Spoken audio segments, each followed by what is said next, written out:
Bonjour, c'est Thibault Lambert pour Code Source, le podcast d'actualité du Parisien. C'était il y a plus de 25 ans, le 20 novembre 1995, la télévision publique britannique, la BBC, diffuse ce qui est parfois surnommé l'interview du siècle.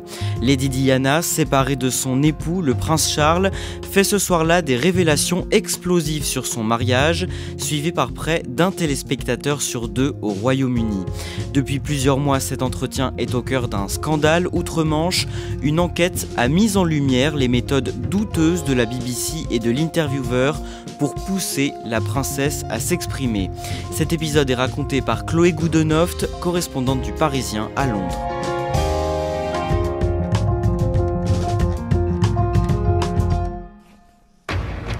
Hello, this is BBC News with the latest headlines for viewers in the UK and around the world. Chloé Goodenough, en quelques mots, qu'est-ce qu'elle représente, la BBC, pour les Britanniques ? Eh bien, la BBC, c'est une vraie institution qui aura 100 ans l'année prochaine. Elle compte près de 23 000 employés. Il y a 10 chaînes de télévision nationales, 10 stations de radio nationales, 40 stations de radio locales. Donc, en gros, ça remplit vraiment la journée de tous les Britanniques. Ils se réveillent, la plupart d'entre eux, avec leur programme de radio le matin. Ensuite, ils vont regarder leur site internet, par exemple, au cours de la journée pour se renseigner sur les dernières actualités. Et enfin, le soir, ils vont regarder aussi leur programme ou leur documentaire sur la BBC. Cette institution, elle est aussi décriée depuis plusieurs années. Pour quelles raisons exactement ? Eh bien déjà, la droite conservatrice qui est au pouvoir dénonce le fait qu'elle soit financée de façon publique. Ensuite, la BBC peut agacer aussi son audience, par exemple avec la mort du prince Philippe, où tous les programmes ont été arrêtés pour diffuser de façon continue plusieurs reportages sur le mari de la reine. Ça a pu provoquer plein de plaintes de la part des auditeurs. En 2017, il y a eu un scandale aussi sur les gros écarts de salaire entre les hommes et les femmes. On parle aussi parfois de racisme systématique au sein de la BBC. Donc, tout est loin d'être parfait. Le 20 mai dernier, la BBC s'apprête à publier un rapport au sujet d'une interview exclusive de la princesse Diana diffusée il y a 25 ans dans l'émission Panorama. D'un mot, ce jour-là, ce rapport est très attendu. Oui, parce que cette interview, ça a été l'un des entretiens les plus importants de la monarchie.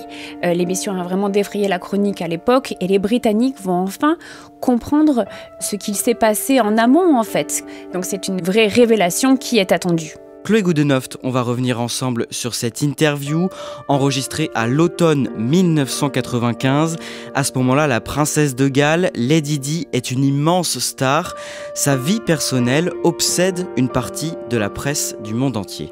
Oui, et depuis le début, elle attire les journalistes à elle. À ce moment-là, elle s'est séparée de façon officielle avec Charles il y a 3 ans, en 1992, même si elle continuait de remplir ses obligations royales. Mais il commence aussi à y avoir des rumeurs concernant des amants qu'elle aurait pu avoir. Donc oui, le monde entier est après Diana. Comment se comporte Lady Di avec les journalistes à ce moment-là ? Alors, elle est vraiment traquée par les paparazzi et elle cherche à les fuir. Et elle a même mené en procès le responsable de sa salle de sport en 1993 parce qu'il avait laissé les photographes la prendre en photo alors qu'elle était en train de faire sa gym. Elle accepte pourtant donc d'accorder une interview filmée au journaliste Martin Bashir. Qui est-il ? Alors Martin Bashir, il a 32 ans à cette époque. Il est né à Londres et il est d'une famille originaire du Pakistan. C'est un homme aux cheveux bruns coupés très courts et il porte de larges lunettes carrées. Est-ce qu'il est connu à ce moment-là ? Il est très peu connu. Il travaille pour l'équipe de la BBC depuis 1986, mais probablement que la plupart des Britanniques ignorent son nom à ce moment-là. Et donc le fait que la princesse accepte de lui parler, ça paraît étonnant. Comment est-ce qu'il s'y est pris pour l'approcher ? Il s'y est pris par le biais de son frère, Charles Spencer, qui lui a permis de rencontrer Diana à l'été de l'année 1995. La princesse et Martin Bashir enregistrent cet entretien le 5 novembre 1995. Dans quel lieu ? Le tournage a lieu de façon clandestine dans un salon du palais de Kensington, après le départ du personnel. C'est un salon couleur crème, on voit derrière Diana une cheminée en marbre vert. Elle est installée en face de Martin Bashir, elle porte un tailleur bleu marine et elle a les yeux charbonnés de maquillage. Pendant l'interview, Diana se livre d'abord sur ses troubles du comportement alimentaire. But it was subsequently reported that you suffered bulimia.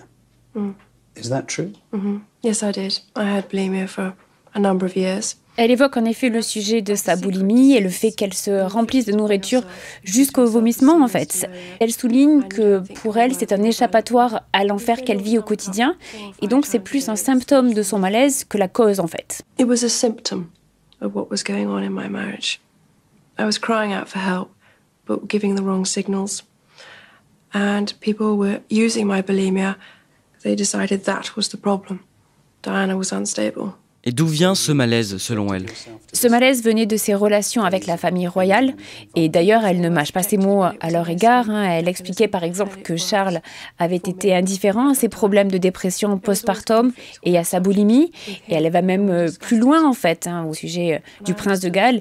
Elle dit que selon elle, il n'est pas fait pour être futur roi et qu'il ne supportera pas les contraintes qui sont liées à cette fonction. Being king would be a little bit more suffocating. And because I know the character, I would think that the top job, as I call it, would bring enormous limitations to him. And I don't know whether he could adapt to that. Le journaliste Martin Bashir en vient à lui poser une question sur les raisons de sa rupture avec le prince Charles. Do you think Mrs. Parker Bowles was a factor in the breakdown of your marriage? Oui, le journaliste lui demande si elle pense que Camilla Parker Bowles, la maîtresse du prince Charles, était un des facteurs déclenchants de la fin de leur mariage. C'est le seul moment de l'interview où elle sourit vraiment, même si c'est un sourire plein d'ironie. Elle dit en fait qu'ils étaient 3 dans ce mariage et que cela faisait beaucoup de monde. Well, there were 3 of us in this marriage, so it was a bit crowded.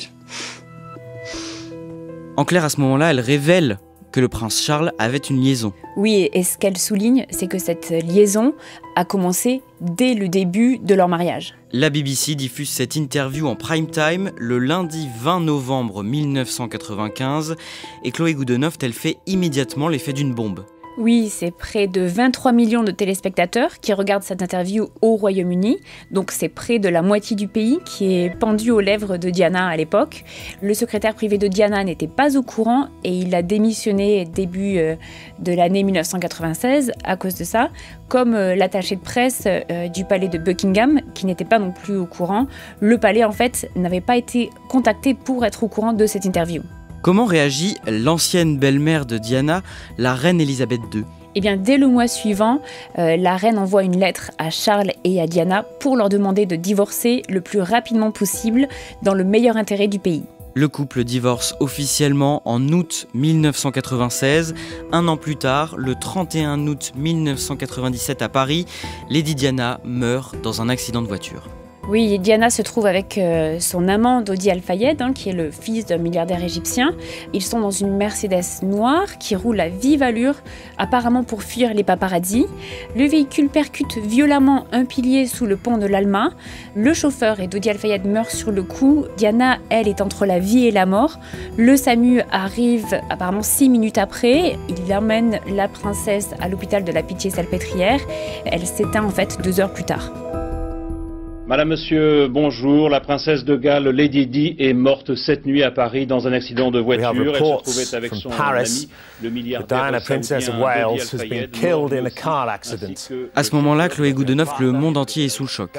Oui, Lady Diana, c'est la princesse des cœurs et sa mort est une tragédie pour la planète entière. Ses funérailles, retransmises à la télévision en direct, sont suivies par des dizaines de millions de téléspectateurs. L'une des images qui a marqué lors de ces funérailles, c'est celle de William et Harry qui marchent derrière le corbillard de leur mère. Ils ont tout juste 15 ans et 12 ans. Ils sont en costume cravate noire et ce costume est trop grand pour Harry qui paraît encore plus petit et encore plus vulnérable. Le peuple anglais a versé une larme de plus lorsque William et Harry, les enfants de Diana, accompagnés de leur père, se sont joints au cortège. Dans le même temps, Chloé Goodenough, cette interview, qui a eu lieu 2 ans plus tôt, surnommée l'interview du siècle, a permis à Martin Bashir de propulser sa carrière. Grâce à cet entretien, il gagne tout un tas de prix, dont les BAFTA du meilleur talk show. Donc les BAFTA, c'est un peu l'équivalent des Césars au Royaume-Uni pour le cinéma et la télévision. Après cela, il part même travailler aux États-Unis. Il réalise une autre interview marquante en 2003 avec le chanteur Michael Jackson. Oui, Martin Bashir est invité à découvrir la vie intime de Michael Jackson et de ses enfants. On le voit notamment dans son ranch de Neverland à Santa Barbara. Et c'est au cours de cette interview que Michael Jackson révèle dormir avec des enfants. Quand Gavin était là, il a parlé du fait qu'il partageait votre chambre. Oui. Pouvez-vous comprendre que cela inquiète des gens? Parce qu'ils sont ignorants. Après coup, le chanteur se dit même s'être fait poignarder dans le dos par Martin Bashir pour l'avoir poussé à faire ses révélations. Martin Bashir finit par réintégrer la BBC en 2016 et devient par la suite rédacteur en chef spécialiste des religions. Chloé Goodenough, de leur côté, les deux enfants de Diana, le prince William et le prince Harry, grandissent pendant toutes ces années avec une rancœur tenace envers la presse britannique. Oui, pour William et surtout pour Harry, les journalistes sont responsables de la mort de Diana. Lors de l'accident, ils ont continué à prendre des photos au lieu de venir secourir leur mère. Et depuis, les deux princes restent extrêmement méfiants à l'égard de la presse. En janvier 2020, le prince Harry et son épouse Meghan Markle annoncent qu'ils partent s'installer aux États-Unis. Pour quelle raison ? Eh bien, la presse s'acharne contre Meghan. Il y a une vraie campagne de dénigrement à son égard, parce qu'elle est américaine, parce que c'est une actrice qui en plus est divorcée. Elle ne connaît pas le protocole de la famille royale. Et Harry le dit lui-même, il ne veut pas que l'histoire se répète. Chloé Goodenough, le mercredi 21 octobre 2020, la chaîne de télévision britannique Channel 4 publie un documentaire intitulé « Diana, la vérité sur l'interview ». Que dit ce documentaire précisément ? Eh bien déjà, il marque les 25 ans de cet entretien. Il revient sur les déclarations fortes de Diana comme la boulimie ou encore la présence de Camilla dans la vie de Charles. Mais le documentaire suggère aussi que la BBC a tendu un piège pour pousser Diana à accepter cette interview, mais sans pousser l'investigation suffisamment loin. Quelques jours plus tard, le 10 novembre, un autre documentaire, l'interview de Diana, la revanche d'une princesse, est diffusé sur le réseau ITV. Un homme témoigne, il s'appelle Matt Whistler. Matt Whistler, c'était le graphiste de la BBC à l'époque. Donc il était relativement jeune, il apparaît dans le documentaire comme ayant une cinquantaine d'années. Il explique que Martin Bashir lui avait demandé de créer du jour pour le lendemain des faux relevés de comptes bancaires. Est-ce qu'il savait à l'époque à quoi allaient servir ces faux relevés de compte ? Non, il explique toujours dans ce documentaire qu'il ne connaissait pas quel en serait l'usage, mais qu'il avait d'emblée un mauvais pressentiment. Et ce n'est pas la première fois qu'il fait part de cette histoire. Il avait déjà alerté la BBC sur les méthodes suspicieuses de Martin Bashir début de l'année 1996, mais il n'a jamais été interrogé sur ce qu'il avait à dire sur ce sujet, malgré l'enquête interne qui avait été réalisée. Après ce moment-là, il a dû quitter la BBC et il n'y a plus jamais remis les pieds. Charles Spencer, le frère de Diana qui avait servi d'intermédiaire entre la princesse et Martin Bashir, réagit et apporte des précisions sur ces documents. Oui, Charles Spencer dit que Martin Bashir lui a montré de faux documents et lui a raconté des mensonges pour avoir accès à la princesse Diana et il demande qu'une enquête soit faite. En quoi consistaient ces documents selon lui ? Ces documents, les relevés de comptes bancaires, montreraient que des versements ont été effectués auprès d'entreprises privées pour organiser la surveillance et l'espionnage de la princesse. Qui aurait cherché à financer cette surveillance ? Alors les deux relevés de comptes bancaires qui ont été montrés proviennent de deux compagnies différentes et selon ce qu'aurait dit Martin Bashir, ce serait d'une part la famille royale mais aussi des organes de presse. Donc selon lui, ces fausses preuves d'espionnage étaient destinées à pousser Diana à faire l'interview. Oui, car elle était déjà assez paranoïaque en fait. Et ces documents seraient allés dans le sens de ses peurs et de ses craintes et elle aurait eu envie de révéler sa version des faits et sa version de sa vie, de son quotidien. Comment réagit la BBC après ces révélations ? Alors le nouveau directeur Tim Davie a été nommé en novembre 2020, donc juste à ce moment-là.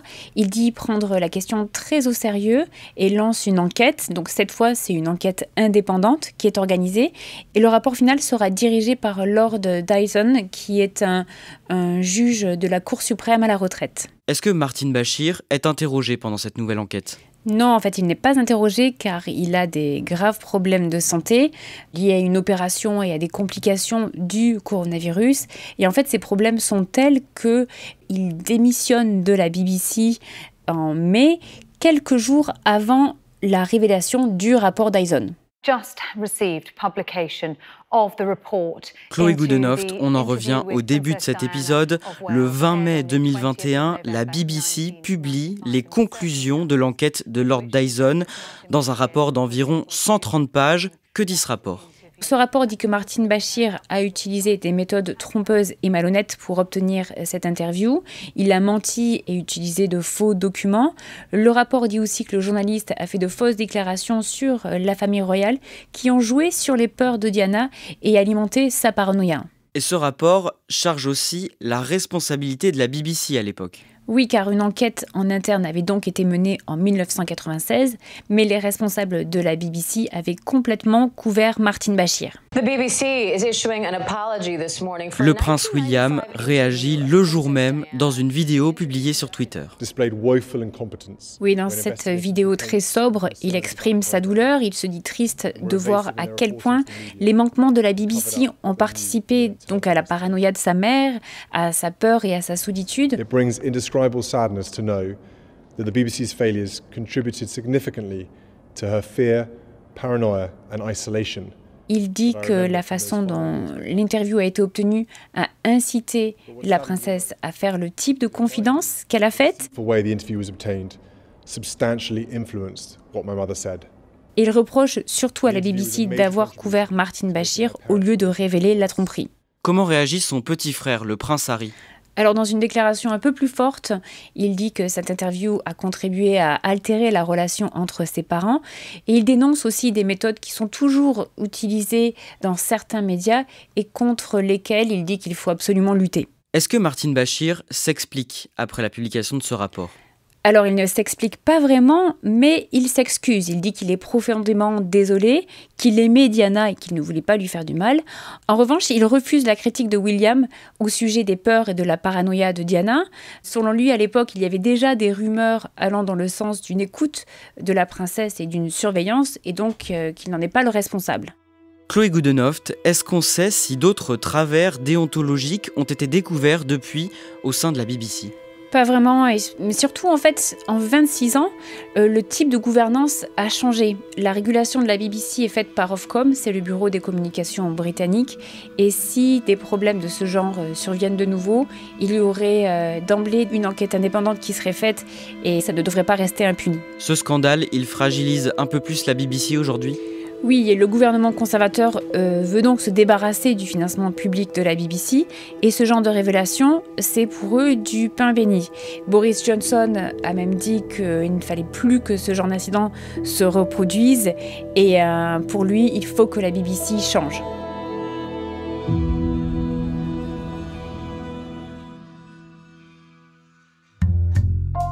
Merci à Chloé Goodenough.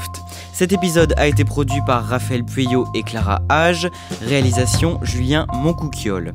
Si vous aimez Code Source, abonnez-vous pour ne rater aucun épisode sur Apple Podcast ou Google Podcast. Et puis dites-le nous en laissant des petites étoiles ou un commentaire sur votre application préférée. Vous pouvez aussi nous écrire codesource@leparisien.fr.